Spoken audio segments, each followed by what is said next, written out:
Então, Bruno, para encerrar nossa entrevista, eu queria ver com você algumas questões que vem surgindo aí em relação a críticas à competição. Você que já tem toda uma história com a moto velocidade no Brasil, né, que resgatou a competição, o campeonato, que vinha assim, um momento assim, bastante difícil, deteriorado. Você vem conseguindo conduzir a moto velocidade de uma maneira interessante, atraente, atrativa para o público. E ao mesmo tempo vem surgindo críticas à forma que você vem conduzindo essa competição, em relação ao regulamento, em comparações com outros campeonatos. Como é que você vê isso? Como é que você lida com essas críticas? Eu acho que críticas são bem-vindas, especialmente quando elas são fundamentadas. Mas o que eu sinto é que muitas delas, elas não têm amparo, ou talvez até exista desconhecimento por parte de quem está do outro lado. O fato é que quando algumas decisões são tomadas, tudo tem um porquê. Às vezes a pessoa desconhece quais são essas razões, mas vamos entender o resumo dessa história. De fato, a motovelocidade nunca foi grande coisa, estamos falando da história dela, pelo menos na história recente dos últimos 20, 30 anos, e em 2008 ela afundou porque ela era de fato mal gerida por pessoas que não são preparadas, não eram profissionais e talvez também não eram honestas. Fato é que as empresas que apoiavam, a indústria que colocava dinheiro, decidiu de forma conjunta e geral abortar essa participação. Então é o que o pessoal entende que a motovelocidade então estava morta e precisava de uma visão profissional. E aí atribuem a mim, e eu agradeço, mas nem acho que seja exatamente isso, mas atribuem a mim o fato de eu ter salvo o esporte, ou revivido ele, ou ter desenvolvido ele e posicionado ele em outro patamar. Mas a verdade a motovelocidade tinha morrido. Naquele momento ela estava morta, não ia ter sequer campeonatos e tudo mais.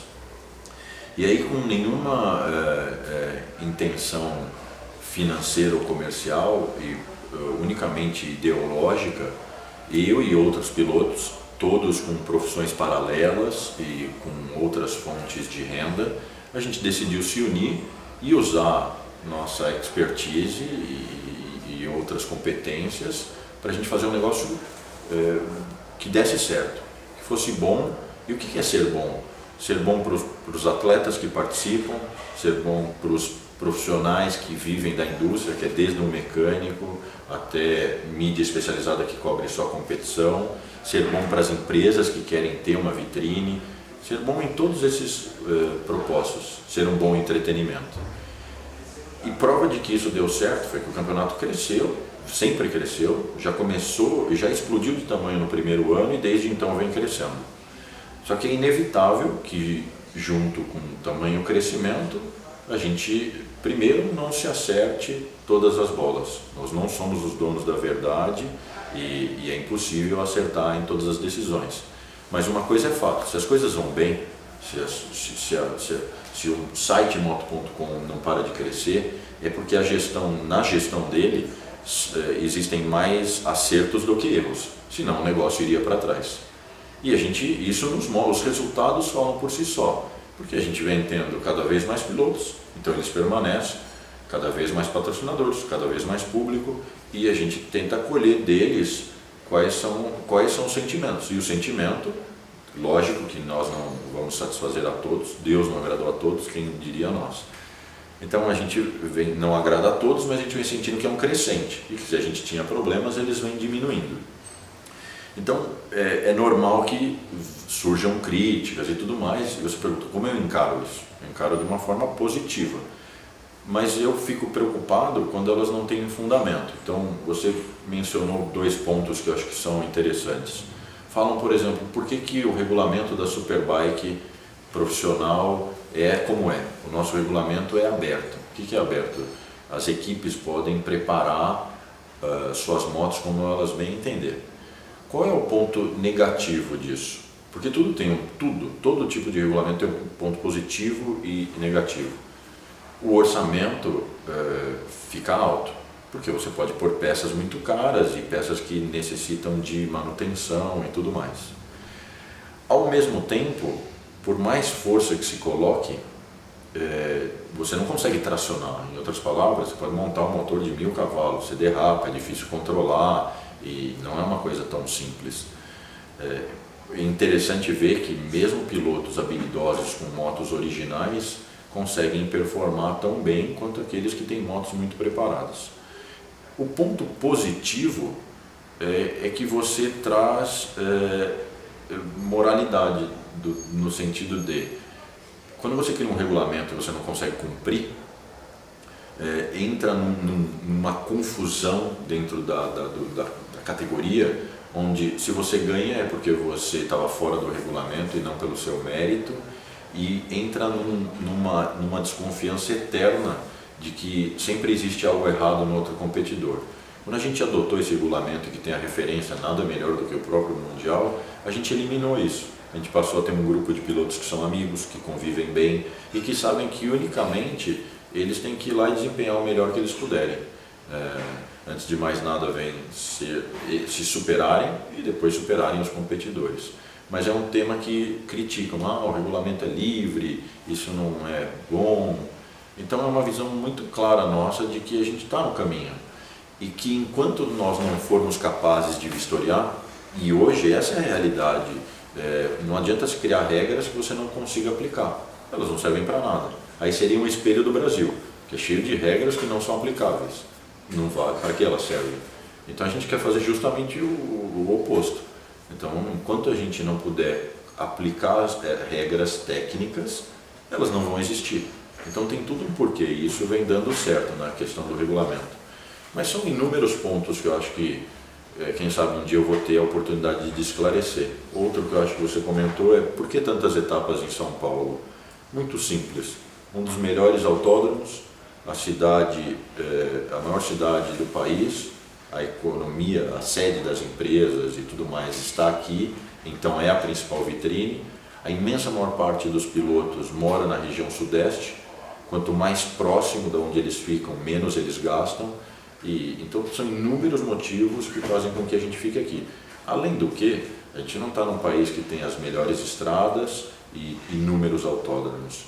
Se a gente morasse nos Estados Unidos, tem autódromo em tudo que é canto e você consegue andar 3.000 quilômetros sem pegar um buraco, sem parar num pedágio, com toda a infraestrutura e sem pegar um semáforo ou um engarrafamento.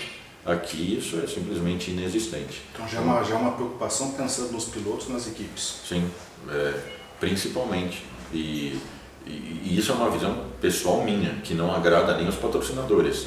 Eu diria que se a gente pudesse fazer 20 etapas só em São Paulo, seria um campeonato de 20 etapas só em São Paulo. É lógico que aí a gente tem que harmonizar interesses. Então, é interesse das fábricas, tanto de motos quanto da Pirelli com pneus, que a gente também esteja presente em outras localidades. E a gente tem feito isso, mas selecionando com muito cuidado e critério para onde a gente vai.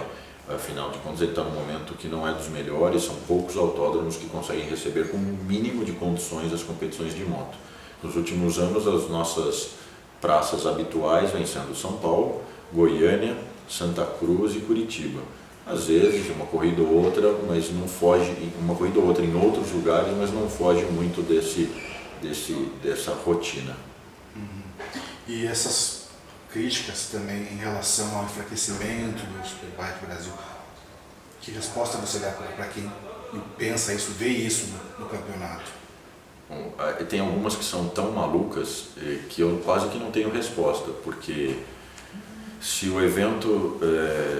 porque enfraquecimento entende-se que é ou perdeu dinheiro, ou tem ou eventual grande dependência de um único patrocinador, ou tem menos piloto, ou tem isso. Em todos os pontos que a gente analisa o negócio, a gente só vem crescendo e muito. Então, o número de pilotos não para de crescer, o número de equipes não para de crescer, o número de patrocinadores não para de crescer e o quanto eles investem também não para de crescer. O retorno de mídia não para de crescer, nossa visibilidade não para de crescer e público na arena não para de aumentar. Então,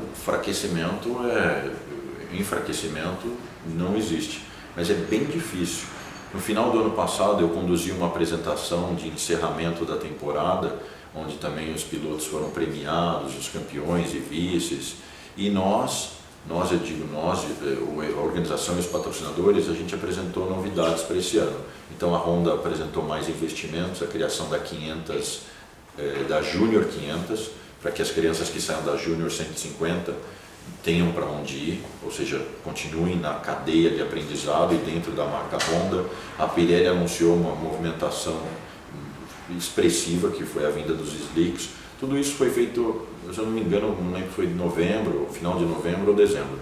Início de janeiro, essa comunidade tem uma capacidade tão criativa que o que estava se disseminando era que não existiria mais a Júnior e que a Pirelli tinha rompido com o Superbike, e isso é motivo para nós de chacota, porque, um exemplo, Pirelli, nosso contrato ainda tem 5 anos de vigência, mas independente do contrato, a relação é tão forte, tão saudável e aponta para um destino tão interessante, que é totalmente incoerente quando chegam colocações desse tipo. E eu acho que momentos como esse são uma oportunidade de poder mostrar que muitas coisas não procedem. Então, para quem está ouvindo, mesmo que a gente perca um patrocinador ou outro, o Superbike tem um número de patrocinadores enorme, são empresas muito expressivas, a saída de um ou outro não mudaria nada o evento, e de qualquer forma os que estão, não existe nenhum que tenha um vínculo com a gente de curto prazo, a maioria tem contratos vigentes por 3 a 5 anos ainda para frente, as perspectivas são ótimas, então um cenário melhor não poderia existir. Agora é só o governo federal colaborar e o país ser bem conduzido, que a gente está fazendo a nossa parte.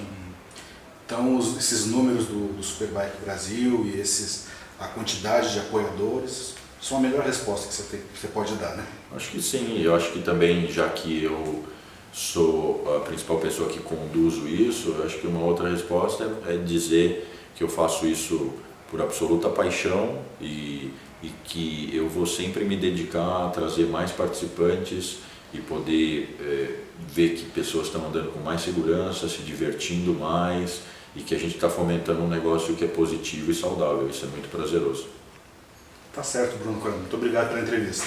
Eu que agradeço. Obrigado.